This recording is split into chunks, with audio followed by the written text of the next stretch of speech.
And good morning. Good morning po sa inyo. Isang mainit na panahon ng alas 9. Excuse me. Alas 9 Gs ng umaga. Yan. Bali maglalaga tayo ng nung banaba, dahon ng banaba na nakuha natin sa Kampanalig, no, kay Kuya Ogie, sa lupa ni Kuya Ogie. Yan, maraming salamat muli kay Kuya Ogie. Yan. Napanood ko to sa Salamat Doc, yung kay sa channel 2 yata yun. Kailangan 7 piraso. Tapos may 3 tasang tubig. Nabulok na. Ano pala to, nabubutas. Konti na lang. Pero ito iniinom ko para sa diabetes, tsaka yung green tea. 1, 2, 3, 4, 5, 6, 7 pieces na ganito. Tapos ito nilalagyan ko ng yung katawan naman ng banaba, katawan ng puno. Siyempre inuugasan natin yan.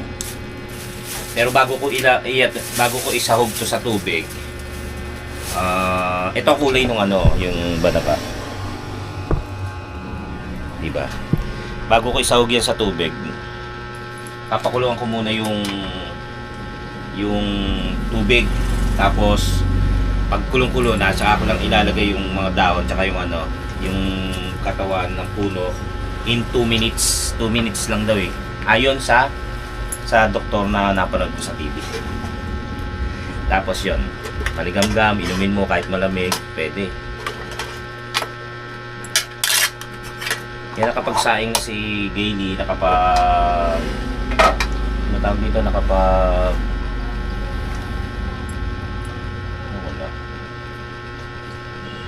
nakapagsaing, nakapagluto na ng ulam.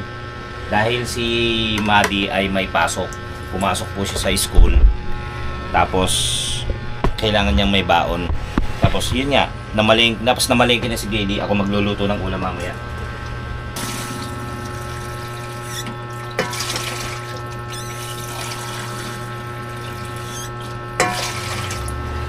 Alright, tapos papakuluan yan. Napakainit ng panahon. So yun, nagpakulo na tayo ng tubig. Yun nga, ilalagay ko na lang yung banaba mamaya, dahon ng banaba tsaka yung katawan ng puno ng banaba. Ako magluluto mamaya ng ulam na sabi ko kay Gayle, paksiw, kasi nagsangag siya, masarap sa sinangag yung paksiw, kahit na paksiw na galubong lang. Gusto rin naman ni Maddie yung ganyan. Tapos si Riley, pagpipirito natin kasi hindi kumakain ng paksiw sa ngayon. Yan, napakainit ng panahon.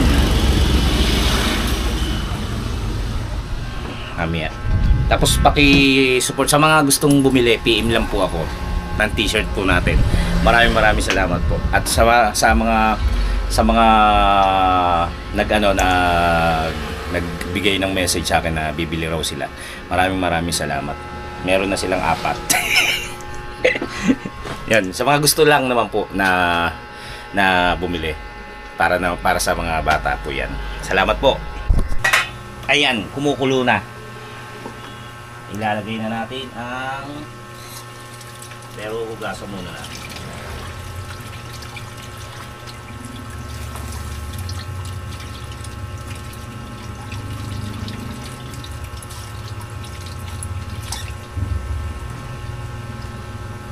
In 2 minutes. Yan. 2 minutes daw eh. So, pagbalik may orasan tayo. So yan, 2 minutes, tapos papatay na yung kalan, yung apoy. Tapos okay na yun, pwede nang inumin. Siyempre palalamigin ng konti. Yan. Tasty. So kailangan nakasabit kasi baka mabait. Yan, nakapamili na si Gayle ng galunggong tsaka mga ingredients. Gasa muna natin yung pinagkainan kaninang umaga. para malinis ang ating lababo. Ito yung inalmusal ko, inulam ko kanina, tuyo. Nabigay ni Paring Jose. Meron pa.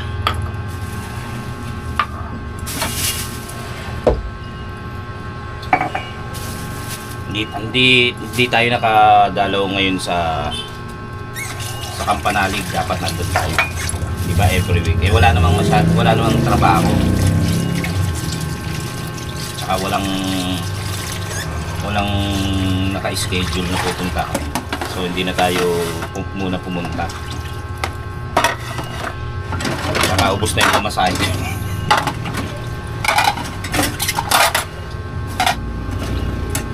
Kailan sunod din tayo ron. Yung pa-support ng t-shirt ha. Sana may bumili.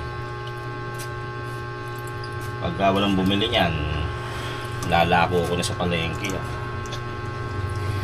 Hindi pa kasi nare-reach yung minimum. Kailangan maka-minimum tayo para maigawa.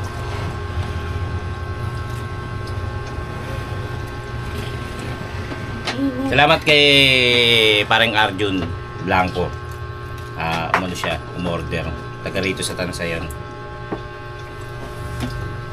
Kaya lang sabi ko, i-update ko siya dahil nga siyempre may minimum ng pagtatak, pag-print. Ma'am Atineri, yan, maraming salamat din. Tol Marvin de la Cruz,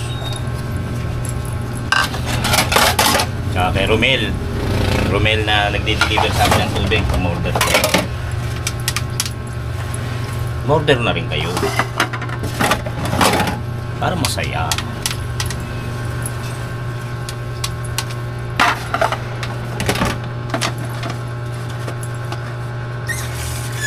Alam niyo namang hindi ko naman ine-expect na kung sakaling hindi nga mag-bloom or mag-click. Okay lang, pero syempre mas maganda nga kung mag-click. Kumbaga nakahanda naman tayo kung hindi. Ay.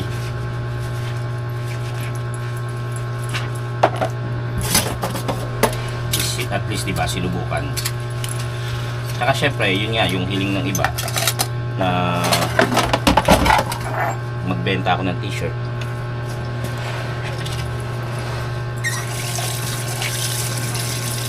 So, hugasan lang muna natin ito, tapos ayusin na rin natin yung paglulutuan.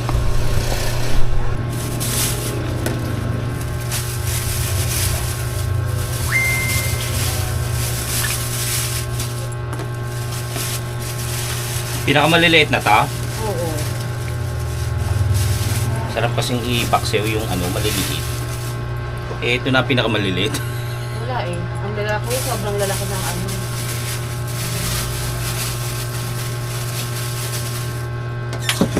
Pakitapon mo nga ito. Sige na. Para hindi tayo langawin. Alam, hilit yung magbukas ng pinto. Paano ba dadaan? Di ba bubuksan ng pinto? Basan lang natin yung ating mga galunggong. Ihiwalay natin yung kay Riley kasi ipipirito natin yun.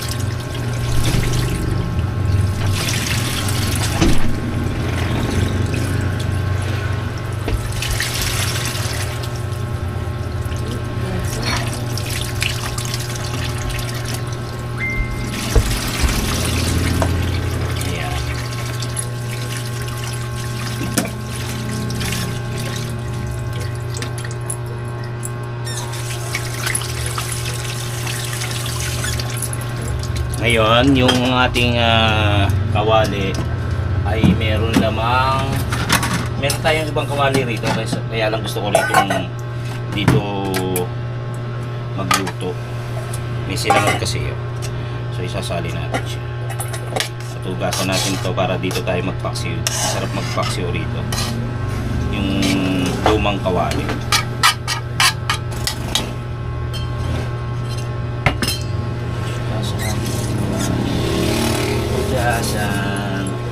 sakit ng ano namin. Tapos nakayuko.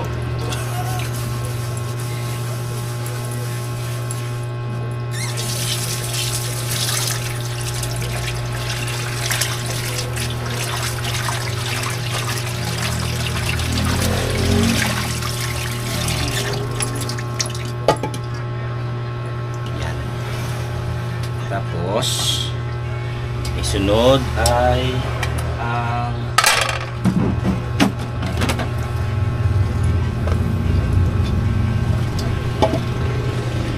bawang.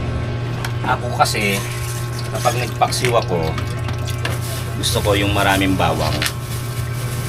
Igigisa ko muna yung bawang, tsaka ko lalagyan siya ng sabaw, tsaka ko ilalagay yung tawag dito yung isda. Ganun po ako magpaksiw. Gusto ko amoy na amoy yung bawang. Gusto naman po ng niray, limati. Uy, hindi lahat yan. Hindi nga lahat. Bakit? Nagagawin mo? Si Riley. Hindi nga! Hindi yung bawang. Riso. Pero hindi ko rin lalat. Oo nga. Nakaano yan. Hiwalay ko yan. Aasinan ko mamaya yan. Si Riley, pirito. Pero unahin muna natin yung paksyo.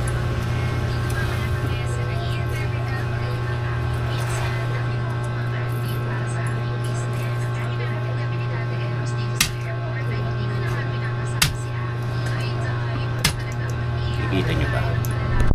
Tingnan nyo muna. Huwag na muna yung mukha ko.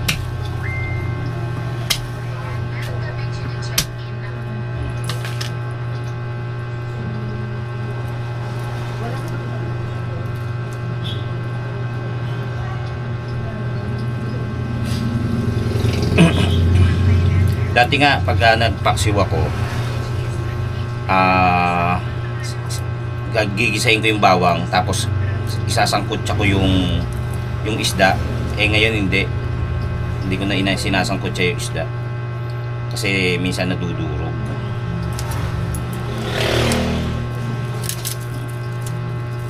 Oh, ay, may ginagawa ako. Bakit? Kaya pasalubit ako sa page sa ano, small. Pinapa? Sa gulong. Nagluluto ako eh. Ikaw na lang. Tinedit. Ano ba si Meget? Oo. Pupunta muna siya doon sa school sa pinuntahan natin, yung nag-ako tayo. Nandun yung pinsan niyang nangangalaga. Hindi ko siya masasamahan, nagluluto tayo.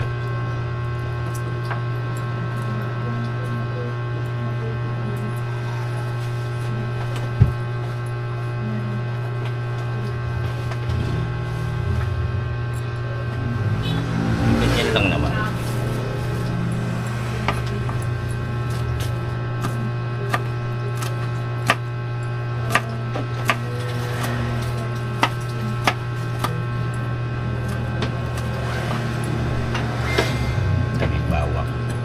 Tapos syempre nilalagyan din natin ng luya yan. Masyadong malaki ang luya mo.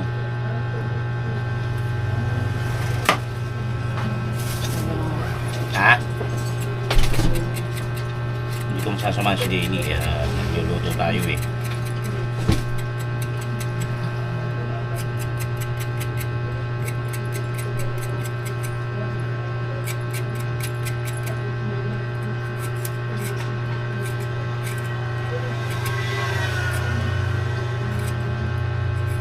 Ang luya ko naman, ginagawa ko mentras maliit.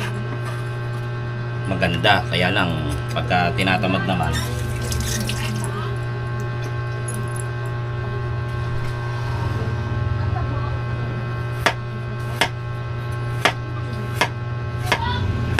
Apong kasi kung napanood nyo, diba, nagkako tayo ng bigas. Ngayon nandun yung pinsan niya kasi yung parang nangangalaga rin dun eh sa feeding, pinatatawag siya. Dami na nga nito, wala lang. Tapos may siling haba.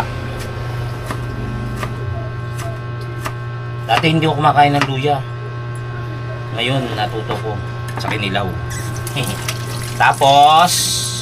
tapos nun Iano na natin ang kawali. Painitin ang ating kawali. Kita nyo ba? Nakita yung ano. Huwag nyo na akong tignan.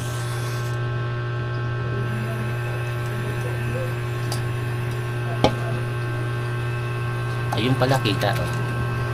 Alright. Yan, painitin lang natin. Tapos igigisa na ang bawang, luya sa mantika. Tapos, that's it. Hintayin na lang natin maluto.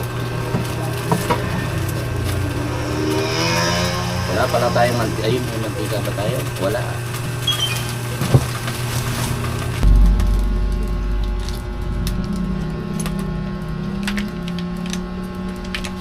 Tapos diba yung iba walang mantikang nilalagay. Ako naglalagay po kasi po nagkikisa nga tayo.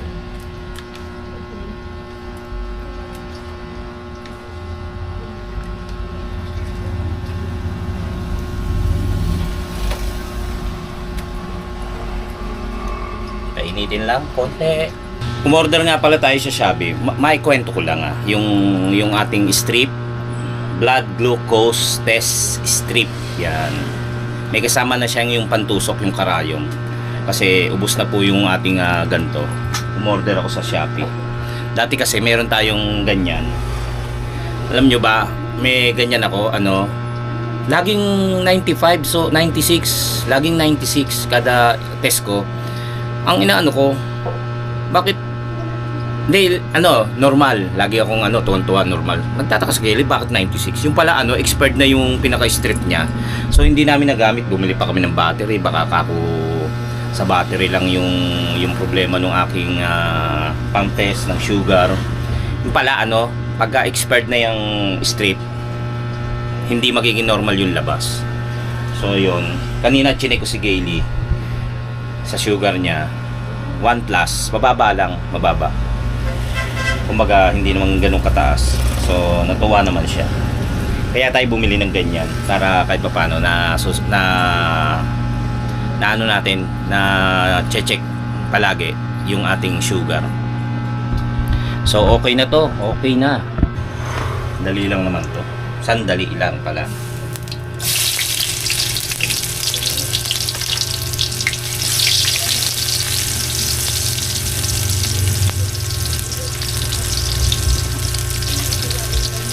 Igisa lang yung ating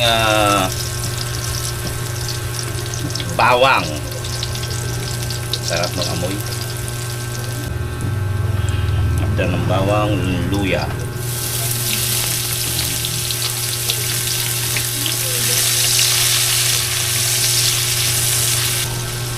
Tapos nito, tayo? Tubig na yan, tubig. Titimplahan na natin yan.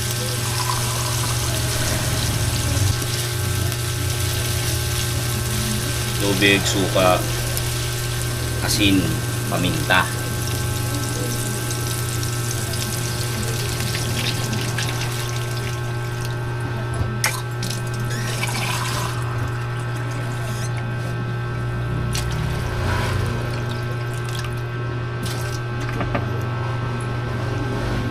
Timplahan na natin ang asin.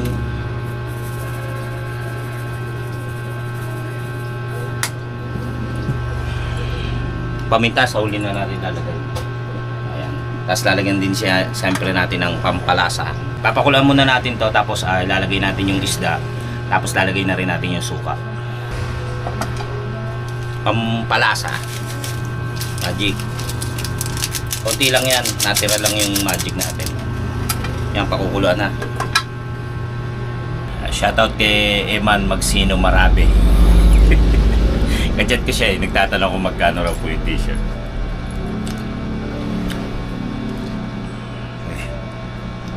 Sana lang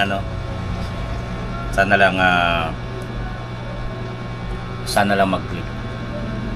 Yun nga, nung pa namin iniisip yan ni Gailey, tsaka nila kapanalig, sabi niya magtindang araw ako, bakit hindi raw ako magtinda ng t-shirt. Makita nyo, may mga t-shirt ako ng Kachokara na sa akin lang. Yung isa nga na arbor ni Ate Annalisa. May tapo ng suka yung pinahubad sa akin. Minyakin na lang yan. Kasi wala naman ako tinitindi. So, binigay ko na lang. Yun nga. Sabi niya, ba't di para ako magtinda? Sabi ko, iniisip ko pa. Saka sabi ko, kung may bibili ba? Sabi ko gano'n. Tsaka, syempre, ayoko naman nung kagaya ng nasabi ko nung una kong vlog, yung sa t-shirt. Iniisip ko pa kung ano yung logo. Kasi, iba-ibang design ang gagawin ko kasi. Tapos, ipapasok ko lang yung pinaka-logo ko. Diba? Halimbawa, isang nakaganon, tapos may logo lang, tapos isang dito lang, tapos may logo sa likod, gano'n. Iba-iba. Pero, paano ba to? Ayun nga, sana lang mag-click. Yun lang pala sasabihin. Tsaka kasi nalilito pa kami. Paano namin ipadadala, paano namin isi-ship nga yung tatanungin ba namin si delivery kung magkano, pupunta pa kami roon, ganun. Hindi pa kasi kami marunong yan eh, kung paano gagawin. Pero siguro matututunan namin yan kung paano gawin at paano makapagpa-deliver ng mga ino-order, di ba? Ayun, tignan natin kung kumukulo na ang ating tawag dito, sabaw. Kumukulo na. Ayan, pagkaganyan, lalagay ko na yung isda. Natimpla ko na rin yan. Tsaka ako lalagyan siya ng suka. Tapos hindi ko siya, marami ako magsabaw, di ba? Kasi gusto namin yung may sabaw na paksiw. Patutuyuin pa naman yan. Matutuyo pa naman yan. Magtitira lang tayo kay Riley ng galunggong para sa pampirito niya. 2, 4, 6. Tira natin kay Riley ito para maasinan. Tapos lagyan na natin ng suka. Pag nilagyan ng suka, huwag tatakpan, huwag haluin para hindi mahilaw ang pagkakaluto ng suka. Lagyan na rin natin ang sili. Nasaan pa yung isa?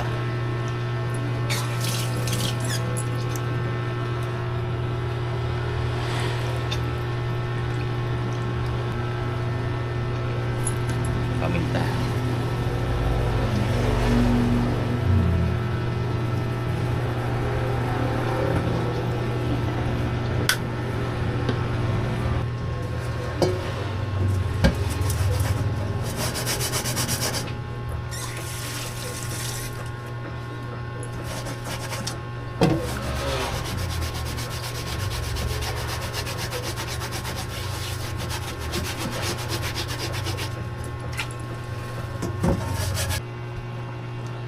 Yan, makaraan ng ilang minuto, ito na po ang ating galunggong na paksiw. Okay na okay. Siyempre, ako tumikim eh. Oh. Diba? Okay na. Luto na po ang ating ulam ngayong araw na ito, pananghalian natin. So yan. Pagkatapos niyan ay yung ano naman. Pagkatapos niyan, yung ano naman, pirito. Pagpipirito naman natin si Riley ng ulam niya, galunggong.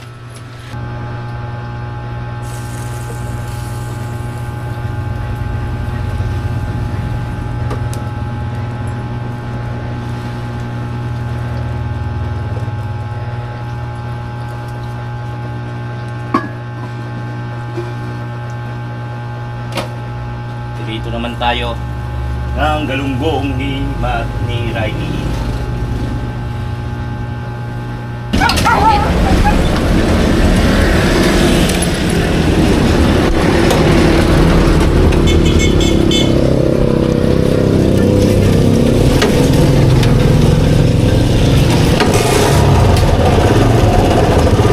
Yan, tinawag na.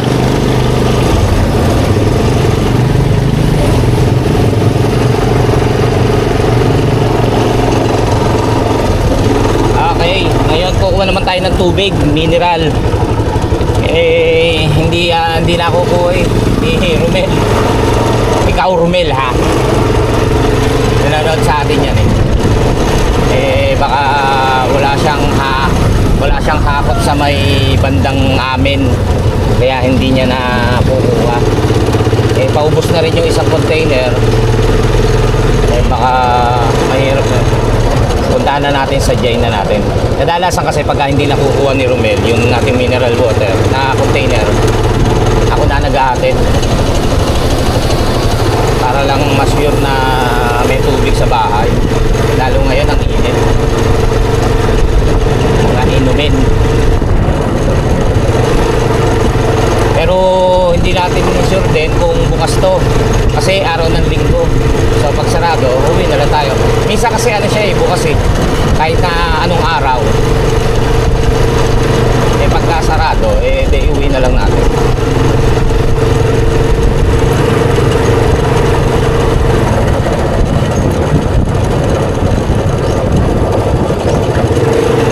Sarado nga. Uwi na tayo. Wala tayong tubig.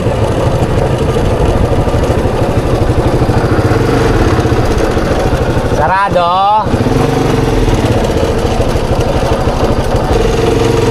Sarado nga linggo.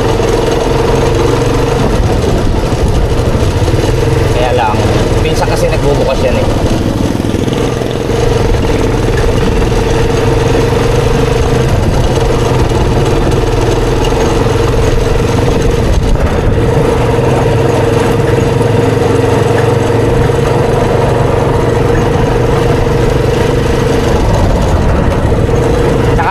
bihirang mag-Facebook.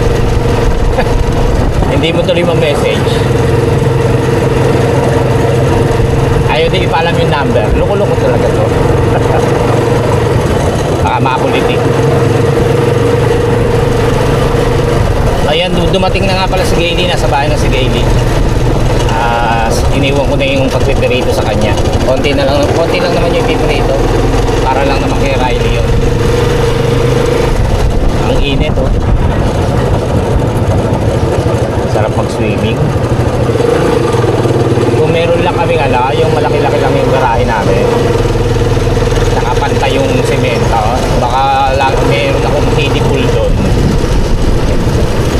Dati nang hirap ako ng kiddie pool. Tapos nilagyan namin ng tubig ni Riley. Naligo kami tatlo. Ni Maddie tsaka siya, ni Riley. Ayan, dito na tayo. At wala, sarado.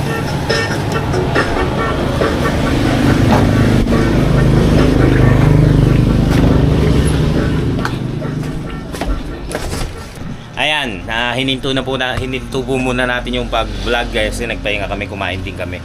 Ito si Riley. Merienda na ngayon, alas stress na mayroon siyang hash brown. Magluluto muna siya para may merienda. Yun lang, wala kami mabilan ngayon sa labas. Sunday kasi ngayon. Kaya yun nga, walang mabilan. Walang masyadong nagluluto sa day off ng mga karinderya. Kaya yan, kadalasan dito kami sa lapag, sa simento, nakaupo habang nanonood ng TV. Tapos pinapatay namin yung ilaw. Binuksan ko lang kasi nga magluluto si Riley. Kasi nga sobrang init. Nakakailang ligo na ako. Isa't kalahati. Ano kalahati? Kakapal na tayong init. Grabe. Tapos si ate nga pala, nasa school, may seminar. Kanina pa umalis yun, mga 5. Kasi kailangan 6 ba umalis? Kailangan 6 nasa school na siya 6 ako pumanik pa siya. Mga 6 umalis, tapos hanggang ngayon wala. Pero pinagbaon naman namin siya ng tanghalian tsaka ng merienda para hindi na siya magkakantin or saan man pupunta, pakainit doon na lang siya sa school. Minsan nga pag pinagbabaon namin yun nahihiya, hindi nagbabaon dahil nahiya raw siyang buksan yung lunchbox, gano'n. Alam mo niya naman yun, manang-mana sa akin yung mahihiyain. Yun lang kapatid niya ang makapal mukha, manang-mana sa nanay niya. Huwag kayo maingay o sino man yun. Masarap mag-swimming. Ayun lang. Hintayin natin yung ashbound. Magmerienda tayo. Mas makapagkano ng iced tea. At mahalang coke.